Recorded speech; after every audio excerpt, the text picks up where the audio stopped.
नाशिकच्या पिंपळगाव, बसवंत आणि इगतपुरीत गुटख्याचा मोठा साठा जप्त करण्यात आला। नाशिक ग्रामीण पोलिसांनी गुटखा जप्तीची कारवाई केली।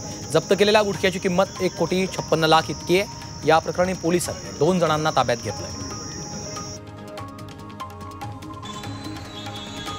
नाशिकमधील द्वारका सर्कल हटवण्यात आलंय। वाहतूक कोंडीच्या पार्श्वभूमीवर हा महत्त्वाचा निर्णय घेण्यात आला।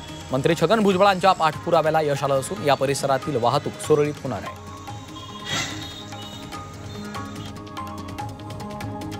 सिंहस्थाचा उल्लेख सनातन महाकुंभमेळा करण्याची मागणी त्र्यंबकेश्वरमधील श्री महंत भारद्वाज गिरी महाराजांनी केलेली आहे। पहलगाम हल्ल्यात नाव आणि धर्म विचारून पर्यटकांना लक्ष्य करण्यात आलं। यामुळे आता प्रत्येक ठिकाणी धर्म सांगण्याची गरज निर्माण झाल्याचं महंतांनी म्हटलंय। नाशिकमध्ये पोलीस उपायुक्त कार्यालयाच्या जवळ कॉमन मॅन पोलीस शिल्प उभारण्यात आलं। या अनोख्या शिल्पाचं लोकार्पण मुख्यमंत्री देवेंद्र फडणवीस यांच्या हस्ते झालं। या शिल्पाकृतीच्या अनावरणाचा मान पोलीस कर्मचारी आणि एका कारागिराला देण्यात आला आहे।